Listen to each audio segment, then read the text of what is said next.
සුබ දවසක් සියලුම දෙනාට. ඉතින් මගේ අලුත්ම YouTube channel එකට ඔයාලා හැමෝම සාදරයෙන් පිළිගන්නවා. ඉතින් මම මේ channel එකෙන් කතා කරන්න බලාපොරොත්තු වෙන්නේ මම එදිනදා ජීවිතයේදී නිවසේ සිදු කරන කටයුතු. විශේෂයෙන්ම ගෙවත්තේ කටයුතු. ඇත්තටම ගෙවත්තේ කොහොමද අපි ගෙවතු වගාවක් කරන්නේ? ඉතින් ගෙවතු වගාවට අවශ්‍ය කාබනික පොහොර මම කොහොමද නිෂ්පාදනය කරන්නේ? කෘමිනාශක වලින් තොරව මම මේ දේවල් කරන්නේ කොහොමද කියන වගේ විශේෂයෙන්ම කතා කරන්න බලාපොරොත්තු වෙනවා. ඉතින් නිවස තුළ පවතින විවිධ දේවල්, විවිධ උපකරණ අක්‍රිය වෙන්න පුළුවන්, වැඩ කරන්නේ නැති වෙන්න පුළුවන්.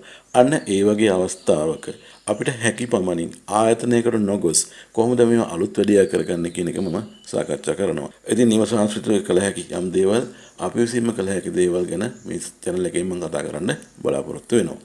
එහෙනම් රැඳිලා ඉන්න මගේ channel එකත් එක්ක. ඉතින් මගේ channel එක subscribe කරන්න, like කරන්න, share කරන්න. එහෙනම් අද අපි පළවෙනි වීඩියෝ එකට යමු. ඉතින් අපි දන්නවා නිවසේදී අපි කොළ ගොඩක් දුරට කොළ වර්ග අපි පරිභෝජනයට ගන්නවා. ඉතින් ගොඩාක් කොළ වර්ග අපි කඩෙන් තමයි ගේන්නේ. ඉතින් අපි දන්නේ කඩෙන් ගේනකොට කොහොමද මේව වගා කරලා තියෙන්නේ, මොන වගේ තැනකද, මොන වගේ පොහොරක් භාවිතා කරනවද කියන කාරණා අපි දන්නේ නැහැ.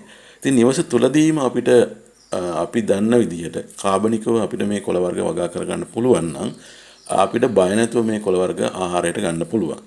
ඉතින් අපි දන්නවා කොළ වර්ග බිම වගා කිරීමේදී බල්ලන්ගෙන්, පූසන්ගෙන් සහ විවිධ සත්තුන්ගෙන් මේවට ගොඩාක් හානි සිද්ධ වෙනවා. විශේෂයෙන් බලොචු කරනවා, පූස ජරා කරනවා. අන්න ඒ වගේ අවස්ථාවල ගොඩක් දෙනෙක් කොළ වර්ග අනුභව කිරීමෙන් වැළකී සිටිනවා. මොකද බලොචු කරනවා, පූස ජරා කරනවා දැක්කම අපිට ඇත්තටම කන්න හිතෙන්නේ නැහැ. ඉතින් මම මේ කරන ක්‍රමයෙන් අපිට කිසිදු පැකිලීමකින් තොරව මේ කොළ ආහාරයට ලබා ගන්න පුළුවන්. මොකද මම මේක වගා කරන්නේ වගා කුළුණක් තුල. ඉතින් මම මේ වගා කුළුණ සකස් කිරීම සඳහා භාවිතා කරන්නේ අඟල් භාගයක පමණ කොටු තියෙන ප්ලාස්ටික් ආවරණ සහිත දැලක් පාවිච්චි කරන්නේ. ඉතින් මම දැලෙන් රවුමක් හදලා ඒ තුලට මේ වගා මාධ්‍ය සඳහා පාවිච්චි කරන්නේ පොල් එලි පාවිච්චි කරනවා, පස් පාවිච්චි කරනවා, ඒ වගේම LBC කොළ, තවත් අපේ නිවසේ තියෙන දියාපත් වෙන ඕනම දෙයක් අපිට මේකට පාවිච්චි කරන්න පුළුවන්. එහෙනම් අපි බලමු කොහොමද මේ වැඩේ කරන්නේ කියලා. මුලින්ම කරන්නේ මම පොල් එලි ටික කපා ගන්න ඕනේ. ඉතින් මෙන්න මේ විදිහට මට පුළුවන් පොල් එලි ටික කැබලි කරගන්න. ඉතින් මේක ගොඩක් වෙලා යන වැඩක්. ප්‍රවේශමෙන් කරන්න ඕනේ ඇඟිල්ල කපා ගන්න නැතුව. ඉතින් මම මේ විදිහට මේ පොල් එලි ටික ඔක්කොම දැන් කපා ගන්නවා.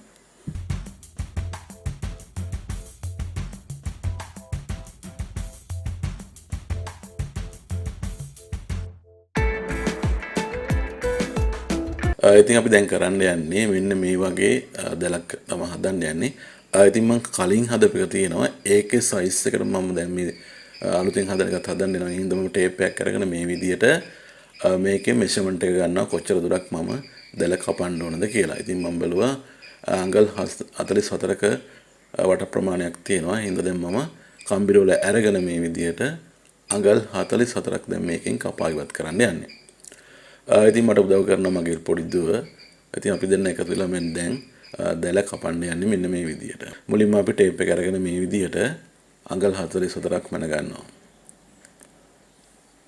මේ විදිහට අපි තියාගෙන ටේප් එක තියාගෙන අඟල් 44ක් දැන් මැන ගන්න යන්නේ.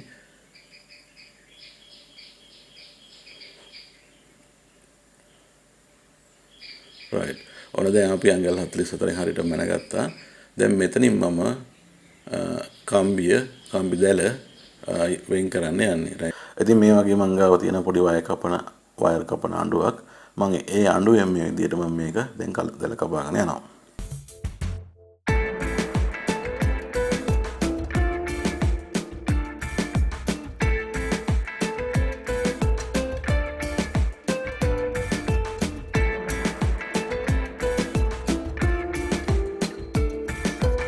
මේ විදිහට මම එක පැත්තක් කපලා කරලා දැන් අනිත් පැත්ත මේ විදිහට අවසන් කරන්න යන්නේ. එතකොට මට පුළුවන් මේ විදිහට දැල ඉවත් කරන්න. ඉතින් මගේ දුව මේ දැල ඉවත් කරනවා දැන්. මේ විදිහට ඉතින් අපිට පුළුවන් දැල් කෑල්ල ඉවත් කරලා. ඉතින් මේ දැල මම දැන් අරගෙන මේ දැල රවුමට හදන්න ඕනේ සිලින්ඩරයක් විදිහට. ඒකෙදි මම පාවිච්චි කරනවා කොප වයර් අරගෙන මම ප්ලාස්ටික් ආවරණ ඉවත් නොකරම මේ විදිහට ගන්නවා. ඉවත් කරලා ගත්තත් ගැටලුවක් නැහැ. ඉතින් මේකට පාවිච්චි කරන්න ඕනේ මලකඩ කන්න නැති කම්බියක් මොකක් කරේ. එතකොට මලකඩ කන කම්බියක් වල ගත්තොත් ඉක්මනට මේක දැලත් මලකඩ කන්න පුළුවන්. ඒ නිසා තමයි අපි මේකට පාවිච්චි කරන්නේ කොප කම්බියක්. ඉතින් කොප කම්බියක් අරගෙන මේ විදිහට අපි දැන් දැල් දෙක සම්බන්ධ කරගන්නවා දෙපැත්තෙන් රවුමක් යන විදිහට. අපිට පුළුවන් මේ විදිහට අඬුවක් කරන් හොඳට වයර් කෑල්ල මේ විදිහට හිර කරගන්න.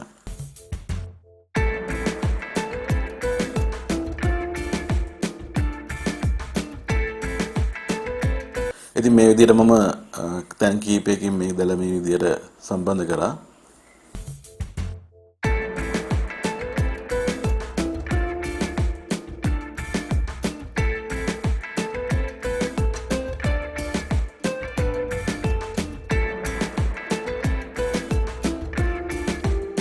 ඉතින් මම දැල සම්පූර්ණ සම්බන්ධ කරලා ඉවරයි. ඔයාලට පේනවා මෙන්න මේ වගේ view එකක් තමයි තියෙන. දැල සම්පූර්ණ සම්බන්ධ කරාම මේ වගේ සිලින්ඩර් ආකාර view එකක් ඔයාලට බලා ගන්න පුළුවන්. ඊළඟට අපිට තියෙන්නේ මේ දැල ස්ථාපිත කරන තැන පොඩ්ඩක් පිරිසිදු කර ගන්න ඕනේ. අපි දැන් බලමු ඒක කොහොමද කරන්න කියලා. ඉතින් මම වගාකුළුණ ස්ථාපිත කරන්න බලාපොරොත්තු වෙන්නේ මෙන්න මෙතන. ඒකට හේතුව තමයි මගේ පරණ වගාකුළුණක් තියෙන මේ ආසන්නයෙන්මයි ඒකෙත් තියෙන මුගුණ වෙන්න. ඒ නිසා මම මේක ආසන්න වෙන්න මුගුණ වෙන්න ගාව ස්ථාපිත කරන්න තමයි බලාපොරොත්තු වෙන්නේ. ඉතින් අපි බලමු එහෙනම් දැන් මේක කොහොමද කරන්න කියලා. ඉතින් ඒ සඳහා මම පාවිච්චි කරන උදැල්ල අරගෙන මම හොඳට මේක මේ විදිහට උදුළු ගන්නවා. උදුළු ගාලා මෙතන තියෙන තනකොළ ටික අතින් ඔක්කොම හොඳට ඉවත් කර ගන්න ඕනේ.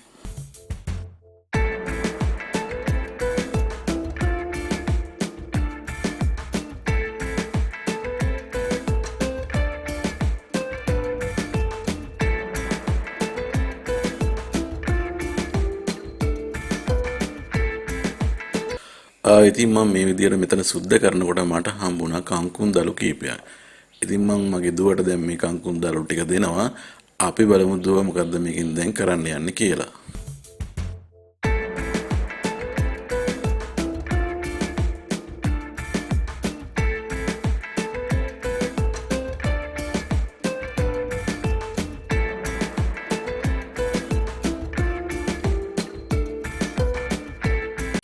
ඉතින් දුව මේ විදිහට කංකුම් දළු ටික අරන් ගිහිල්ලා මේ විදිහට උඩින් වහල උඩින් තියලා මේ දොර අරිනවා. බලන්නකො දොර අරිනකොට කවුද එළියට එන්නේ කියලා.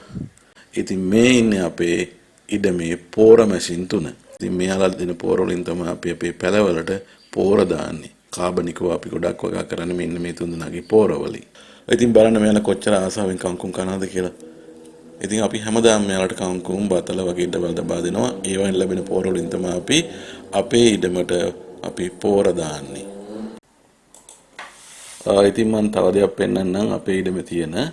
ඉතින් අපි ස්වභාවික රසායනික පෝර භාවිතයකින් තොරව වගා කරන ලද අන්නාසි පැලයක් තමයි මේ තියෙන්නේ. බලන්න ඉතින් ලස්සනට ගෙඩියක් ඇවිල්ලා තියෙනවා. මේ විදිහට හොඳ ගෙඩියක් තියෙනවා. කිසිම බයක් සැකක් නැතුව අපිට කන්න පුළුවන්. ඉතින් එක පඳුරයි තියෙන්නේ අපේ. ඉතින් ඒ පඳුරෙම හොඳ ගෙඩියක් මේ විදිහට හැදිලා තියෙනවා. පැල ගොඩාක් මේ පාර අපිට ඇවිල්ලා තියෙනවා. ඉතින් අපිට වෙන වෙනම පැල මේ පාර හදා ගන්න පුළුවන්.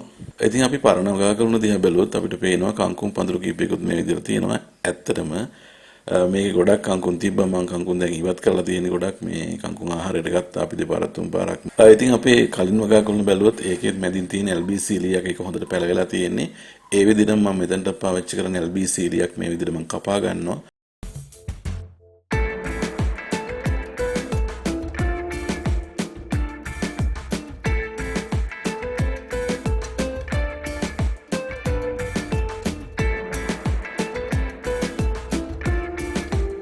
දැල ස්ථාපිත කරන තැන මේ විදිහට යකඩ කුර පාවිච්චි කරලා සිදුරක් විද ගන්නවා.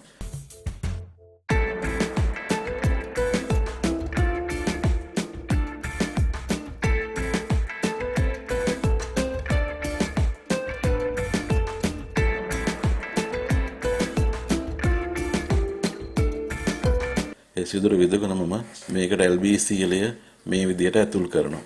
ඇතුල් කරලා අපි මුලින්ම මේකට ගල් කැබලි කීපයක් දානවා. ඒ වගේම ගල් කැබලිත් එක්ක පස් දාලා හොඳට නැවත යකඩ කූර අරගෙන හොඳට මේක හිර කරගන්නවා. එතකොට හොඳට මේක ශක්තිමත් බවට පත් වෙනවා.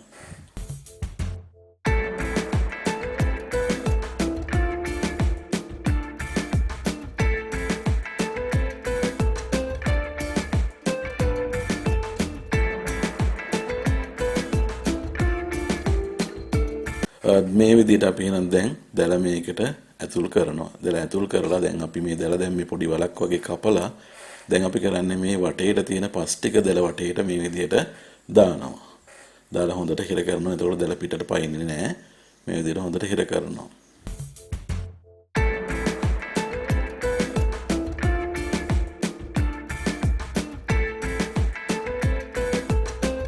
ඊළඟට අපි දැන් මේකට පාවිච්චි කරන වගා මාධ්‍ය හැටියට පාවිච්චි කරන්නේ පොල්ලෙලි. ඉතින් අපි දැන් කපාගත්ත පොල්ලෙල් ටික මේ විදිහට හලාගමු. ඔයාලට පේනවා දැන් මම මේ කපාගත්ත පොල්ලෙල් ටික මේ විදිහට මම පෝල් කවරයක් මත හලාගත්තා. ඊළඟට මම පාවිච්චි කරනවා මේකට පස් ටිකක්. ඉතින් මම මුලින්ම කරන්නේ මේ වගේ හොඳට පස් තට්ටුවක් දැලට දානවා.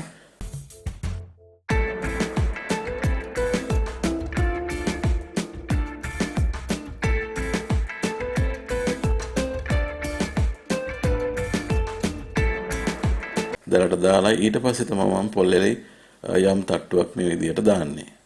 දැන් පොල්ලෙලි මේ වගේ තට්ටුවක් දාලා ඊළඟට මම ඒකට දානවා මේ ගහෙන් කඩාගත්ත මෙන්න මේ LBC එහෙම නැත්නම් වැටමාර කියන මේ කොළ දානවා. මොකද මේ වගේ අපිට නයිට්‍රජන් ලබා දෙන පසට රයිට් අන්න මේ විදිහට එනං ඒ කොළ ටිකකුත් මේ විදිහට හොඳට දානවා.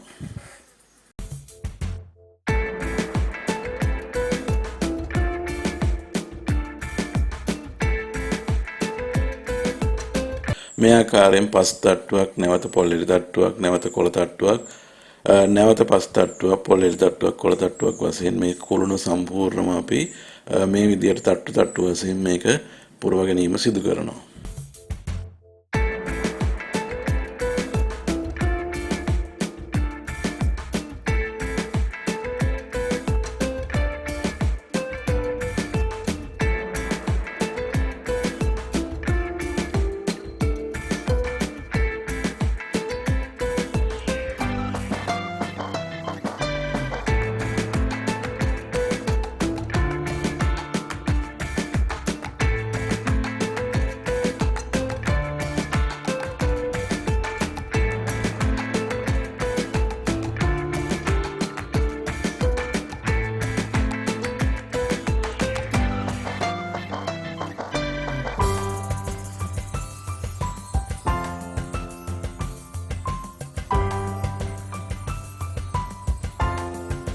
ඉතින් අපේ කුළුණ සම්පූර්ණ වගා මාධ්‍යයෙන් අපි දැන් පුරවලා ඉවර කරා. දැන් අපිට තියෙන්නේ මේකට අවශ්‍ය මුගුණු වෙන දණු ටිකක් හොයා ගැනීම. ඉතින් අපේ පරණ වගා කුළුණට ගියොත් අපිට මුගුණු වෙන දණු ටිකක් කඩා ගන්න පුළුවන්. ඇතරම මේකේ ළඟදී මුගුණු වෙන අපි කැඩුවා. ඒ හින්දා මෝරපු දණු මේකේ අඩුයි. කමන්නේ අපි තියෙන ප්‍රමාණයක් මේකෙන් දැන් කඩා ගමු. ඇතරම මේ මුගුණු වෙන වර්ගයේ අර වෙද මුගුණු වෙන කියලා කියන්නේ ඉතින් මේක ගොඩක් රසවත් මේකේ මැල්ලුම ටිකක් හොයාගන්න අමාරු මුගුණු වෙන එකක් මාත් මේක හොයාගත්තේ බොහොම අමාරුයි. ඉතින් අනිත් මුගුණු වෙන එක නම් ඕන තරක හොයාගන්න පුළුවන්. වෙද මුගුණු වෙන එක ටිකක් හොයාගන්න අමාරුයි. ඉතින් මේක බෝ කරගත්ත පස්සේ අපිට නඩත්තු කරගෙන දිගටම පවත්වාගෙන යන්න පුළුවන් වගේ මේ විදියට. ඉතින් අපිට දඬු කැබිල ටික මේ විදියට අපේ අලුත් වගා කුළුණ හිටව ගන්න පුළුවන්. ඒ සඳහා මම පොඩි ලී කෑල්ලක් පාවිච්චි කරනවා. ලී කෑල්ලෙන් පොඩි සිදුරක් හදලා ඒ තුලට මේ දණ්ඩ ඇතුල් කරලා නැවත ලී කෑල්ලෙන් පොඩ්ඩක් දණ්ඩෙන් උඩින් පස් ටිකක් අද කිරීම කරනවා. එතකොට මුගුණ වෙන දණ්ඩට හොඳට පස් වටේට හේතු වෙනවා. එතකොට ටක් ගාලා මුල් වල ගන්න යට ලේසි. ඉතින් මේ විදියට එනම් සම්පූර්ණ කුළුණෙම අපේ දැන්ට අපි ළඟ පවතින දණු ටික අපි හදවගමු. ඊට පස්සේ අපි අවසාන වශයෙන් මේකට අපි ජලය දාමු. ජලය දාලා පොඩි ආවරණයක් මේකට දාන්න. මොකද හේතුව අද දවසේ ගොඩක් ඉර එළිය වැඩි. අතු කැබලි කීපයක් මේක උඩින් දානවා. එතකොට මේකට අවු වැටෙන ප්‍රමාණය අඩු වෙනවා. එතකොට මුගුණ වෙන දණු ටික හේයමකට ලක් වෙන්නේ නැහැ. ඉතින් එහෙනම් අපි බලමු දැන් මේ වැඩේ කොහොමද කරන්න කියලා.